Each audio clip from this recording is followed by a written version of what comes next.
नमस्कार, पर्दाफाश देख रहे हैं आप और मैं हूं आपके साथ दामिनी। देश भर में महिलाओं के प्रति अपराध लगातार बढ़ते जा रहे हैं और जब किसी महिला के साथ अपराध होता है तो न्याय की गुहार के लिए महिला जाहिर है सबसे पहले पुलिस का रुख करती है। लेकिन अगर पुलिस, जो कि अपराधियों की नकेल कसने और महिलाओं को न्याय दिलाने में मददगार होती है, जो न्याय के लिए जिम्मेदार होती है, अगर उसी से परेशान होकर न्याय मांगना पड़े तो। ऐसा ही एक मामला सामने आया है उत्तर प्रदेश के लखनऊ का, जहां एसटीएस एसपी राहुल श्रीवास्तव का बेहद ही गंभीर आरोप लगे हैं। बता दें, एक युवती ने राहुल श्रीवास्तव पर दुष्कर्म का आरोप लगाया है और ये मामला आज का नहीं है, बल्कि 2019 से लेकर आज तक पीड़िता को इस मामले में परेशान होना पड़ रहा है। बता दें, जब पीड़िता ने इसकी शिकायत उच्च अधिकारियों से की तो कहीं भी उनकी सुनवाई नहीं हुई, यहाँ तक कि उसका नंबर भी उच्च अधिकारियों द्वारा ब्लॉक कर दिया गया। आइए आपको सुनाते हैं इसी मामले पर कि पीड़िता का क्या कहना है और किस तरह की परेशानी है। मैंने एएसपी राहुल श्रीवास्तव, जो कि वर्तमान रूप में यूपी एटीएस में कार्यरत हैं, उन पे यौन उत्पीड़न का आरोप लगाया था और उसमें मैंने ये भी बताया था कि डीजीपी यूपी, एडीजी एलओ और एडीजी एडमिन से मुझे कोई पॉजिटिव रिस्पांस नहीं मिला। पुलिस कमिश्नरेट ने भी मामले को नेगोशिएट करने की कोशिश की। मामला 2018 से चालू होता है, जब मैं यूपीएससी की तैयारी कर रही थी और राहुल श्रीवास्तव ने मुझे भरोसा दिलाया था कि वो मुझे यूपीएससी में पेपर निकालने में मुझे मदद करेंगे। फिर 2019 में उन्होंने रिसर्च वर्क और स्टडी मटेरियल देने के बहाने से मुझे बुलाया और वहां पे मेरा रेप करके उन्होंने मेरी नग्न अवस्था में फोटोज ले ली। उसके बाद इन्होंने मुझे उसी फोटो के आधार पर ब्लैकमेल करना चालू किया। तो जिस तरह से आपने सुना कि महिला ने सारी आपबीती सुनाई, किस तरह से उसे झूठे झांसे में फंसाया गया और उसके बाद दुराचार किया गया। लेकिन ये मामला जैसे कि आज का नहीं है, 2018 से ये मामला लगातार जारी है, इस पर किसी भी प्रकार की सुनवाई नहीं हुई। लेकिन अब इस मामले ने तुल पकड़ ली है। बता दें, इस मामले में कई राजनीतिक दलों ने भी आवाज उठाई है। राष्ट्रवादी जनसत्ता दल ने सरकार से एसटी-एसपी को गिरफ्तार करने की मांग की है और सरकार को 15 दिन का अल्टीमेटम भी दे दिया है। कहा है कि अगर 15 दिन के अंदर सरकार इस एसपी को गिरफ्तार नहीं करती है तो फिर पुलिस स्टेशन का घेराव किया जाएगा। वहीं आइए आपको सुनाते हैं कि राष्ट्रवादी जनता दल के अध्यक्ष श्रीकांत त्यागी और ब्राह्मण समाज अध्यक्ष राजेंद्र का क्या कहना है। साथ ही साथ डॉक्टर नूतन ठाकुर ने भी इस मामले में कुछ कहा है। क्या कहा है आपको सुनाते हैं। आप लोग जान रहे हैं कि मैं एक लंबे समय से संघर्ष कर रहा हूं, पीड़ित ब्राह्मणों की आवाज़ बनने का काम किया। चाहे कोई माफिया हो, गुंडा हो, प्रशासनिक अधिकारी रहा हो, जहाँ भी जुर्म, जाति, अन्याय, अत्याचार और न्याय से वंचित हुआ है ब्राह्मण, मैं एक बार भी उनकी आवाज़ बन करके संघर्ष करने का काम किया हूँ। ये जो पीड़िता का बयान मैं सुना हूँ, ये बहुत ही दुखद और माननीय योगी जी के शासन में बहुत ही दुखद कि एक रक्षक भक्षक बन करके, दानव बन करके एक ब्राह्मण बालिका, उसको नाबालिग ही कहूँगा, उसके साथ जो किया है छल के द्वारा, ये मैं पहली बार देखा कि रक्षक भक्षक बन गया। उसके खिलाफ मुकदमा पंजीकृत हुआ, 1 हफ्ता हो गया और अभी वो जेल में नहीं गया। तो मैं तो उत्तर प्रदेश सरकार से मांग करता हूं कि आप शीघ्र उसकी गिरफ्तारी हो। उत्तर प्रदेश की सरकार में, भारतीय जनता पार्टी की सरकार में जितना अत्याचार त्यागी भूमिया ब्राह्मण समाज के ऊपर हो रहा है, आज तक इतिहास के पन्नों में कभी नहीं हुआ। और अगर ये न्याय नहीं ले पाए हम लोग, तो हम लोग भी अपने खून पर, अपने समाज पर गर्व करना बंद कर देंगे। मैं आपके चैनल के माध्यम से कह सकता हूँ कि उत्तर प्रदेश के सरकार को, प्रशासन को 15 दिन का अल्टीमेटम हम दे के जा रहे हैं और 15 दिनों के अंदर अगर राहुल श्रीवास्तव की गिरफ्तारी नहीं होती, इसको जेल नहीं भेजा जाता, तो मैं कह सकता हूं कि 15वें दिन पुलिस मुख्यालय के बाहर इन लोगों को पीएसी, आरएएफ और तमाम फोर्स लानी पड़ेंगी, लेकिन ये लोग हम लोगों को रोक नहीं पाएंगे। उत्तर प्रदेश एटीएस के एसपी के ऊपर एक युवती ने वर्ष 2019 से अनवरत यौन उत्पीड़न किए जाने के आरोप लगाते हुए एफआईआर दर्ज करने हेतु प्रार्थना पत्र दिया था, परंतु दुर्भाग्यपूर्ण बात है कि आज तक उनके दिए प्रार्थना पत्र पर कोई एफआईआर दर्ज नहीं की गई। अनवरत उन अधिकारी को बचाने का प्रयास किया जा रहा है। अधिकार सेना यह मांग करती है कि युवती की शिकायत पे तत्काल एफआईआर दर्ज कर विधिक कार्रवाई की जाए। तो जिस तरह से आपने सुना कि इस मामले में अब राजनीतिक हस्तक्षेप हो गया है, कई राजनीतिक दलों ने सरकार को अल्टीमेटम दे दिया है कि 15 दिन के अंदर राहुल श्रीवास्तव की गिरफ्तारी हो, वरना पुलिस स्टेशन के बाहर घेराव किया जाएगा। अब इस पर अधिक जानकारी के लिए हमारे साथ संवाददाता अविनाश कुमार जुड़ चुके हैं। वहीं हमारे साथ ब्यूरो हेड ज्ञानेश वर्मा और हमारे साथ रेखा त्यागी जी जुड़ चुकी है बतौर एडवोकेट। तो सबसे पहले तो आप तीनों का ही बहुत बहुत स्वागत है देश न्यूज में। मैं अविनाश कुमार जी आपके पास आना चाहूंगी। सबसे पहले आपसे जानना चाहूंगी कि आखिर ये पूरा मामला क्या है, विस्तार से बताइए। देखिए दामिनी, जिस तरीके से ये पूरा मामला 2018 का शुरू हुआ है, तो जब पीड़ित हेलो जी, ये सन 2018 का मामला है, जब पीड़ित यूपीएससी की तैयारी कर रही थी, तब उसकी जाकर फेसबुक के माध्यम से राहुल श्रीवास्तव जो एडिशनल एसपी है एटीएस में, इनसे फेसबुक के माध्यम से दोस्ती होती है। और पीड़ित का जो तहरीर में आरोप लगाया है, पीड़िता ने आरोप लगाया है कि उसे एक्स्ट्रा कोचिंग देने के बहाने, नोट्स देने के बहाने, वर्क देने के बहाने उसे होटल में बुलाया जाता है। होटल में बुलाने के बाद उसे नशीला पदार्थ खिलाया जाता है, तब जाकर उसके संग दुष्कर्म होता है। और बात यह नहीं खत्म होती, उसके साथ दुष्कर्म होने के बाद भी उसकी अश्लील फोटो ली जाती है और उन फोटो के आधार पे लगातार उसको 2019 से 2023 चल रहा है, मतलब 4 साल तक उसे ब्लैकमेल किया जाता है। एक हिसाब से उसे वो फोटो देखकर डराया जाता है और उसके संग लगातार उसके संग दुष्कर्म होता रहा। इस तरीके के जब पीड़िता का ये जो बयान है, ये तहरीर में लिखा है, और जिस तरीके से पीड़िता ने ये भी बताया कि तब जाकर वो ज्यादा ही परेशान हो गई। कई बार उसने बताने की कोशिश की, लेकिन जिस तरीके से राहुल श्रीवास्तव के जो 4 दोस्त हैं, जो अन्य आरोपी हैं इस तहरीर में जिनका नाम है, उन लोगों ने पीड़िता पर दबाव बनाया और कहा कि अगर तुम इस बात को कहीं कहती हो या किसी से हेल्प लेती हो या किसी से कहोगी तो तुम्हारी जान को खतरा होगा। तमाम इस तरीके की बातें की। लगातार जब पीड़ित बहुत ज्यादा परेशान हो गई, उसके बाद पीड़िता लगभग करीब 3 महीने चक्कर लगाने के बाद पीड़िता की तहरीर यहाँ गोमती नगर विस्तार थाने में लिखी गई। तहरीर लिखने के बाद भी अभी तक पूरी तरीके से उसकी कार्रवाई नहीं हुई। पीड़िता को लगातार धमकियां भी मिल रही है, ऐसा पीड़िता का कहना है। लगातार वो परेशान है, लेकिन इस पर अभी त्वरित कोई कार्रवाई नहीं हुई जी। और अविनाश जी, मैं जानना चाहती हूँ कि जो असिस्टेंट एसपी है राहुल श्रीवास्तव, उनकी क्या स्थिति है? क्या अभी भी वो अपने पद पर नियुक्त है? उनके ऊपर किसी प्रकार से कोई एक्शन नहीं लिया? हालांकि ये चीज तो सामने आई है कि अभी तक किसी प्रकार की कार्रवाई नहीं हुई है। पीड़िता ने कई बार तहरीर दी है पर उसको अनसुना किया गया है, बड़ी मुश्किल से एफआईआर भी दर्ज हुई है। लेकिन जो राहुल श्रीवास्तव है, उनकी क्या स्थिति है इस वक्त?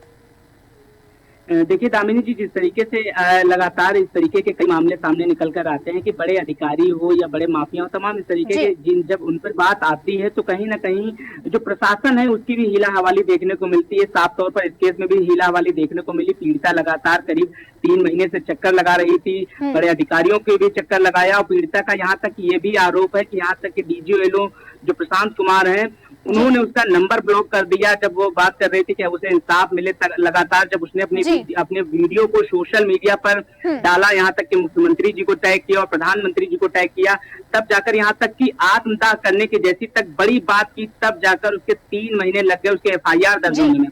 तो इस तरीके की बातें आप समझ सकते हैं कि जब बड़े अधिकारियों की बातें आ जाती हैं तो कहीं ना कहीं प्रशासन हो वहां पर हीला वाली साफ तौर पर देखने को मिलती है जी। वही मैं दर्शकों को बताना चाहूंगी, हमारे साथ पीड़िता स्वयं जुड़ चुकी है। तो मैं आपसे जानना चाहती हूँ कि आखिर जिस तरह से ये चीजें सामने आई है कि ये जो मामला हुआ है आपके साथ, जो दुराचार किया गया, उसके बाद आप कई जगह गई शिकायत लेके, लेकिन किसी भी अधिकारी द्वारा आपको सही ढंग से जवाब नहीं दिया गया। यहाँ तक चीजें सामने आ रही कि आपको आपके नंबर्स तक को ब्लॉक कर दिए गए। तो मैं जानना चाहती हूँ कि आखिर क्या हुआ था उस दौरान जब आप अधिकारियों के पास गई शिकायत को लेकर, किस तरह से रिस्पॉन्स मिला आपको, और क्या जो नंबर ब्लॉक करने की बात कही जा रही है किस अधिकारी द्वारा ये किया गया था, और क्या ये आप बताएंगे थोड़ा विस्तार से?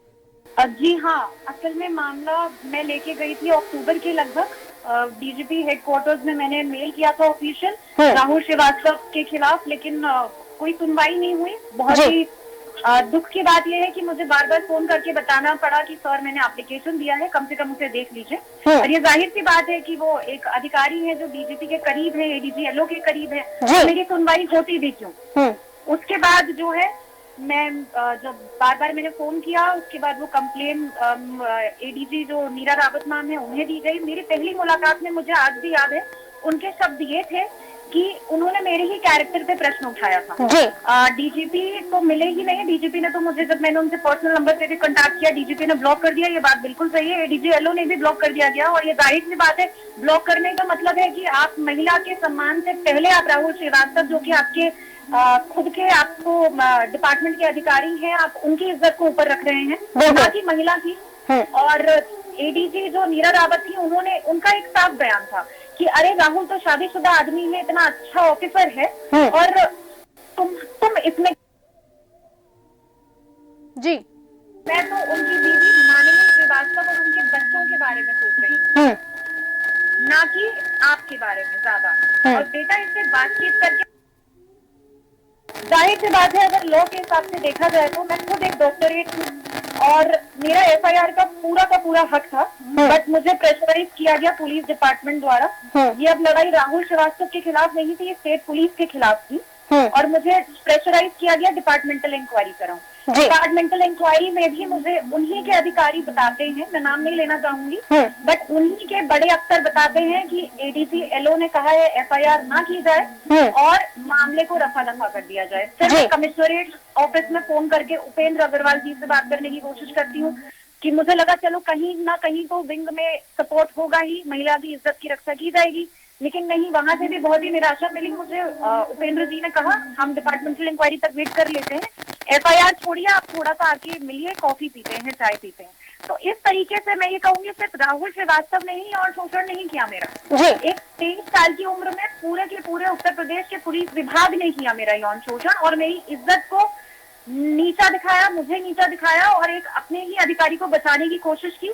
और सबसे ज्यादा दुर्भाग्यपूर्ण ये रहा है पूरे इसमें कि इनकी महिला, जो इनकी पत्नी है माननीय श्रीवास्तव, एक महिला और 2 बेटियों की मां होने के बावजूद उन्होंने जिस प्रकार के अपने बयानों में मुझे फंसाने की कोशिश की है, मुझे शर्म आती है कि आज भी इस देश में इस तरीके की महिला हैं जिनके पति इस तरीके के कार्य कर रहे होते हैं और वो अपने पति को बचाती हैं, ना ही सच्चाई का साथ देती हैं। जी, तो मैं आपसे जानना चाहती हूँ, जैसे कि अब ये चीज सामने आई है कि एफआईआर दर्ज हो चुकी है, तो अब चूंकि एफआईआर दर्ज हो चुकी है, उसके बाद की क्या स्थिति, उसके बाद क्या जवाब मिल रहा है आपको अधिकारियों द्वारा? क्या आपको संभावना लग रही है कि कहीं ना कहीं इस पर कार्रवाई की जाएगी, या फिर अभी भी सिर्फ जो एफआईआर है वो खाना पूर्ति के लिए दर्ज की गई है?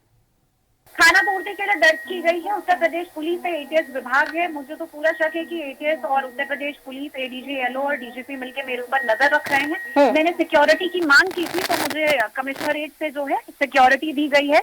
मुझे मारने की धमकी दी थी। राहुल श्रीवास्तव ने मेरे घर परिवार पे फोन करके, मेरे परिवारों को फोन करके जो है धमकियां दी गई, मेरी इज्जत को उछाला गया बार बार। और एफआईआर सिर्फ एक खाना पूर्ति है। अगर खाना पूर्ति नहीं है और उत्तर प्रदेश पुलिस अगर महिला सम्मान जैसे ये मिशन शक्ति चलाते हैं, मैं इन्हें खुला चैलेंज देती हूँ कि अगर ये इस चीज पे अडिग हैं, तो राहुल श्रीवास्तव का पता और एड्रेस अभी तक एफआईआर में क्यों नहीं लिखा गया? क्या वो पता ही नहीं है राहुल श्रीवास्तव की कहाँ पोस्टेड है, कौन सा एड्रेस है, क्या पता है उनका और क्या मोबाइल नंबर है? दूसरा, उनकी अरेस्टिंग कहाँ है? उन पे रेप का मामला, प्रेगनेंसी टर्मिनेशन का मामला है। उनकी बीवी, परिवार वालों पे, उनके दोस्तों पे जान से मारने की धमकी देना, मेरे घर पे आने का मामला दर्ज हुआ है। आज तक किसी एक की अरेस्टिंग क्यों नहीं हुई? इसलिए कि वो उत्तर प्रदेश पुलिस के एक ऐसे अधिकारी हैं जो पीआरओ रह चुके हैं और वो मीडिया देखते हैं। जी, मैं ज्ञानेश जी आपका रुख करना चाहूंगी, आपसे जानना चाहूंगी, जिस तरह से पीड़िता ने अपनी सारी आप बीती सुनाई, कहीं ना कहीं ये चीज समझ आ रही कि जो उच्च अधिकारी है वो भी सीधे सीधे राहुल श्रीवास्तव को बचाने की कोशिश कर रहे हैं और सीधे तौर पर उनकी भी कहीं ना कहीं मिली भगत है। यानी कि ये चीज कही जा सकती है कि पीड़िता के साथ पीड़िता को उत्पीड़न सिर्फ राहुल श्रीवास्तव ने नहीं बल्कि पूरे पुलिस विभाग ने किया है। इसके अलावा इस पर अब राजनीतिक दलों का भी हस्तक्षेप हो गया है। कई राजनीतिक दलों ने इसके खिलाफ आवाज भी उठाई है। हालांकि इस मुद्दे के खिलाफ आवाज उठाना बेहद जरूरी था, क्योंकि जिस तरह से पुलिस विभाग द्वारा यौन उत्पीड़न किया जा रहा है, महिला को परेशान किया जा रहा है, एक बहुत ही गंभीर विषय है। लेकिन एक तो पहला सवाल मेरा यह है कि क्या अधिकारी, जो सभी अधिकारी है वो इसमें मिले हुए हैं, और दूसरा सवाल मेरा है कि क्या ये जो राजनीतिक दलों का अब इसमें आवाज उठाना सामने आ रहा है किस हद तक सही है, क्योंकि ये एक बहुत ही गंभीर विषय है और इसमें राजनीति करना किस हद तक सही है? क्योंकि पहले तो नहीं जी, एक और मेरी बात पूरी करने दीजिए ज्ञानेश जी, क्योंकि देखिए ये चीज मामला जो ये 2018 का है, तो 2018 से अब तक 4 साल हो गए, किसी भी राजनीतिक दल ने कोई इस पर आवाज नहीं उठाई, कुछ नहीं कहा, और फिर अचानक से इस पर इस तरह से आवाज उठाना, इस मुद्दे को उठाना एक बहुत बड़ा सवाल उठाता है। दामिनी, सबसे पहले हम बात करेंगे उत्तर प्रदेश में शासन और प्रशासन के जो कर्मचारी हैं कहीं ना कहीं। देखिए, हम दबे शब्दों में बताऊं कि जब हमारी अधिकारियों से कभी बात होती है तो अधिकारी साफ कहता है, चाहे वो बिजली विभाग का हो और चाहे वो पुलिस विभाग का हो, उसका एक कहना होता है कि देखिए, आप शिकायत अगर हमारी करते हैं तो उसकी जांच कहाँ जाएगी, किसी उच्च अधिकारी के पास, और वो भी तो हमारे ही विभाग में है, तो वो जांच को सिर्फ खाना पूर्ति करता है, न्याय उसमें नहीं दिया जाता है दामिनी। तो जैसे आपने देखा कि इस पूरे मामले में जो पीड़ित महिला है वो लगातार आरोप लगा रही है, और 18 से 19, 20, 21, 22, 23, तो सोचिए 5 सालों से जो दर्द होता है, जो आदमी कहता है ना कि जिसके साथ घटना होती है उसको न्याय कैसे मिलेगा, जब हमारे उच्च अधिकारी, अगर चाहे Prashant Kumar law and order हो, चाहे डीजीपी साहब हो, अगर ये क्यों नहीं संज्ञान लेते हैं मामले को। जी बिल्कुल। एक चीज मैं यहाँ बताऊंगा दामिनी की, देखिए, योगी सरकार में जब तक योगी के कानों में बात नहीं पहुंचती है तब तक पूरा सन्नाटा रहता है, और उन तक अगर जानकारी पहुंचती है तो कोई बख्शा नहीं जाता है, इसमें कोई डाउट नहीं। लेकिन क्या होता है, जो अधिकारी होते हैं वो सीधे अपने, चाहे उनका अपना विभाग हो, चाहे उनके कर्मचारी हो, कहीं ना कहीं, अब सोचिए आप, जो ये तो राहुल श्रीवास्तव मीडिया देख रहे थे, बता दूं आपको, तो कि पूरी यूपी में इनका नाम है, हर कप्तान इनको जानता है, तो ऐसे अधिकारियों पे कौन विवेचना करेगा, कौन उनको। अब जैसे महिला ने, पीड़ित महिला ने बताया कि देखिए FIR में उनका पता नहीं है, उनका मोबाइल नंबर है, ये तो ये क्या है, what is this. Digital India बना रहे हो और डिजिटल इंडिया में आप उसका नाम नहीं जोड़ रहे हो, उसका पता नहीं है। जी ज्ञानेश जी, आपको यहाँ रोकना चाहूंगी, माफी चाहूंगी। रेखा त्यागी जी, आपके पास आना चाहूंगी। जिस तरह से ये पूरा मामला सामने आया है, चीजें सामने आई है, क्योंकि आप एक एडवोकेट भी है, इस तरह की चीजें सामने आना, वो भी पुलिस विभाग द्वारा, कितना गंभीर अपराध है ये, मैं आपसे जानना चाहती हूँ। देखिए, जो बीजेपी सरकार है, मैं उसमें ये कहा जाता है कि कानून त्वरित न्याय मिलना चाहिए। FIR 28/11/23 को हो चुकी है, पीड़ित युवती है, उसको न्याय अभी तक मिला नहीं। FIR के बाद नोट अरेस्टिंग, जो मेन एक्यूज्ड राहुल श्रीवास्तव है और उसका साथ देने वाली उनकी वाइफ साइकोलॉजी की प्रोफेसर लखनऊ में है, माननीय श्रीवास्तव जी, सौरभ है, सतीश है, विक्रम है, सिद्धार्थ है, जितना जो घटना को अंजाम देता है और जो साथ देता है वो बराबर के एक्यूज होते हैं जी। तो मेरा यह ब्राह्मण युवती समाज, त्यागी समाज है, इस युवती के साथ खड़ा है। माननीय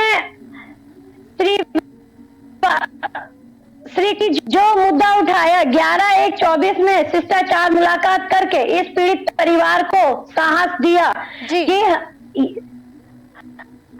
हम सब इस लड़ाई को पूरा करिए। एक युवती की इज्जत का सवाल है, महिलाओं का सवाल है, और सबसे बड़ा जो इन्होंने युवती का गर्भपात कराया है वो सबसे बड़ा दुस्साहस कराया है जी।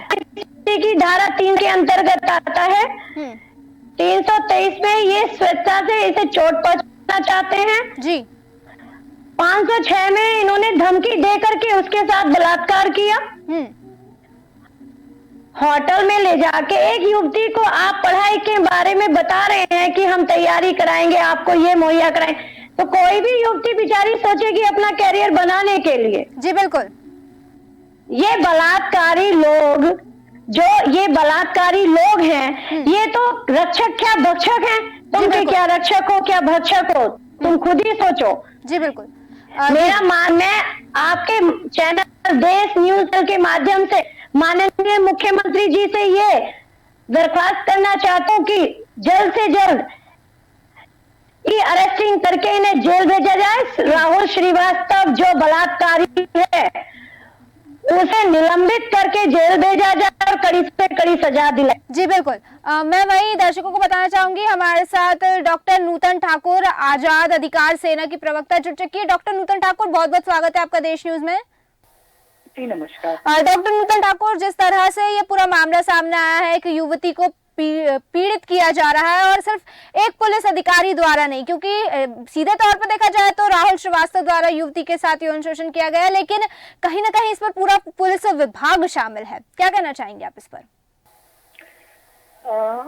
जैसे देखिए, अब तो मामले में एफआईआर लॉन्च हो चुकी है। मैं ये कहूंगी कि इस पूरे प्रकरण की विवेचना किसी वरिष्ठ महिला आईपीएस अधिकारी से कराई जानी चाहिए, क्योंकि ऐसे मामलों में प्रावधान भी है कि अगर महिला अधिकारी हो तो विवेचना उनसे कराया जाए, जिसके कारण जो भी पीड़ित है वो बेझिझक होके अपनी बात उनके सामने कह पाए। तो सबसे पहले तो एफआईआर के बाद मैं ये कहूंगी कि इस पूरे मामले की इन्वेस्टिगेशन है वो किसी भी वरिष्ठ महिला पुलिस अफसर से कराई जानी चाहिए, और वो भी सीनियर अफसर से, जी, वो भी पुलिस के एक वरिष्ठ अधिकारी हैं उनसे लगे हैं।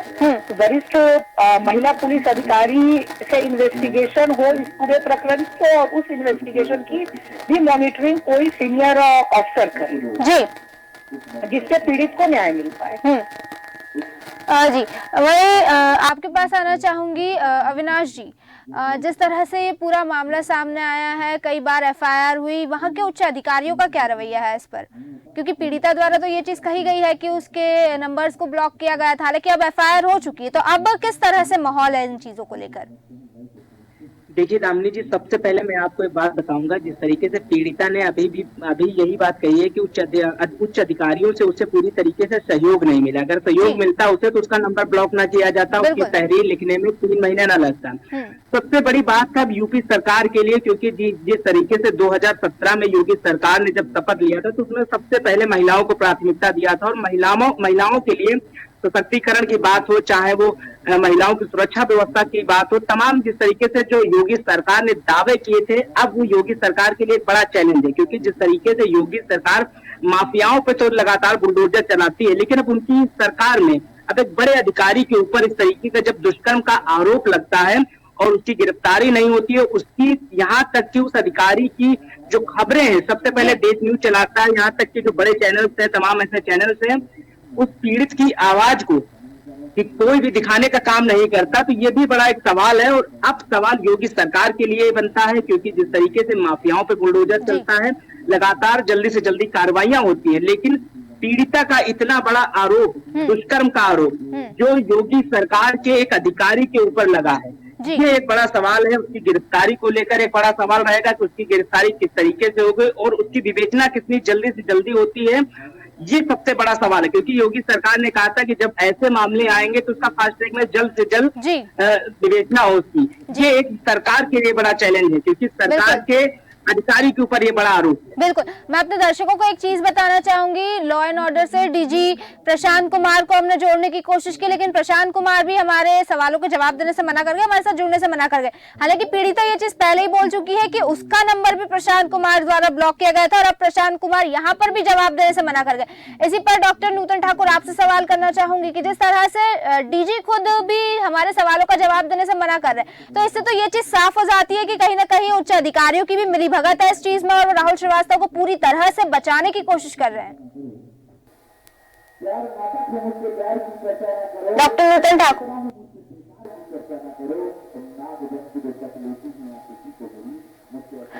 डॉक्टर नूतन ठाकुर तक शायद हमारी आवाज नहीं पहुंच पा रही है। रेखा त्यागी जी, आपसे यही सवाल करना चाहूंगी, जिस तरह से डीजी से हमने बात करने की कोशिश की, लेकिन उन्होंने हमारे सवालों का जवाब नहीं दिया, तो एक चीज तो सामने सीधे तौर पर आ रही है कि जो उच्च अधिकारी है उनकी भी मिली भगत है पूरी तरह से, और राहुल श्रीवास्तव को बचाने की कोशिश कर रहे हैं। तो मतलब अब क्या समझा जाए कि ये जो एफआईआर दर्ज की गई है वो सिर्फ खाना पूर्ति के लिए दर्ज की गई है, और इस एफआईआर का भी कोई परिणाम नहीं निकल कर आएगा, क्योंकि जो उच्च अधिकारी है वो तो सीधे तौर पर अपने ही विभाग के लोगों को बचाने की कोशिश कर रहे हैं, और ये किस हद तक सही है? जी बिल्कुल, आप सही कह रही है। जिनके मेरा ये मानना है कि अगर एक कास्ट के सारे मिल जाएंगे, क्योंकि वो भी कायस्थ हैं और वो भी कायस्थ हैं, तो कायस्थ को तो बचाएंगे ही। बिल्कुल। तो ये ऊपर के पुलिस अधिकारियों को सोचना चाहिए, लखनऊ डीजीपी ऑफिस से सोचना चाहिए कि जांच दूसरे अधिकारियों को दी जाए। जी। और कहना है आपके चैनल के देश न्यूज के चैनल से कहना चाहती हूँ कि अरे सिंह कहते हैं कि अभी तो ये नया कानून बनाने जा रही है बीजेपी, तब ये लोग ढोकलेबाजी करते हैं, कहीं कुछ नहीं है, सिर्फ चलते हैं। आप धरातल पे नहीं चल रहे हैं, धरातल पे चलते हैं तो मुख्यमंत्री जी अगर कोई और बात होती तक बुलडोजर चलवा दिए होते उन पे, इनके कानों पे बुलडोजर चला, अरेस्ट करके जेल भिजवाई है। एक महिला की, पूरे देश की महिला की इज्जत का सवाल है। जी बिल्कुल, आप सही कह रही है कि ये एक महिला की इज्जत का सवाल है और पुलिस विभाग द्वारा इस तरह की शर्मनाक कृत्य को अंजाम देना एक बहुत ही गंभीर चीज है। आप सभी का बहुत बहुत शुक्रिया हमारे साथ इस चर्चा में जुड़ने के लिए और हमें तमाम जानकारी देने के लिए। तो जिस तरह से आपने देखा, ये पूरा मामला ये सिर्फ एक पुलिस अधिकारी द्वारा नहीं इस चीज को अंजाम दिया गया है। हाँ, माना कि यौन उत्पीड़न जो है वो उस पुलिस अधिकारी द्वारा किया गया है, ATS SP राहुल श्रीवास्तव द्वारा किया गया है, लेकिन कहीं ना कहीं पूरा पुलिस विभाग इसमें इन्वॉल्व है, क्योंकि पूरे पुलिस विभाग द्वारा उस SP को बचाने की कोशिश की गई है, राहुल श्रीवास्तव को बचाने की कोशिश की गई है। जब पीड़िता न्याय की गुहार मांगने गई, जब पीड़िता ने न्याय की गुहार लगाई अलग अलग उच्च अधिकारियों तक, तो सारे ही अधिकारी, पहले तो किसी ने उसकी बातों को सुना नहीं और उसके बाद यहाँ तक चीजें पहुंच गई कि पीड़िता का नंबर तक ब्लॉक कर दिया गया। तो इससे एक चीज तो इससे एक चीज सीधे सामने आती है कि राहुल श्रीवास्तव को पूरी तरह से बचाने की कोशिश की जा रही है और इससे एक ही चीज समझ आती है कि चोर चोर मौसेरे भाई, यानी कि अपने ही विभाग को लोगों के बचाने की कोशिश की जा रही है। कहीं ना कहीं इसमें बड़ा सवाल उठता है ये पूरे पुलिस विभाग पर कि आखिर वो पुलिस जिसके पास इंसान न्याय मांगने जाता है, वही पुलिस इस तरह की शर्मनाक चीजों को अंजाम दे रही है। अब देखना ये होगा कि FIR दर्ज हो चुकी है, अब उसके बाद क्या पीड़िता को न्याय मिलता है, इस पर किसी प्रकार की कार्रवाई होती है या फिर ये FIR दर्ज करके सिर्फ खानापूर्ति की गई है और कुछ समय बाद ये फाइल भी बंद हो जाती है। फिलहाल के लिए बस इतना ही, फिर लौटेंगे ऐसे ही किसी मुद्दे के साथ। तब तक देखते रहिए देश न्यूज। नमस्कार।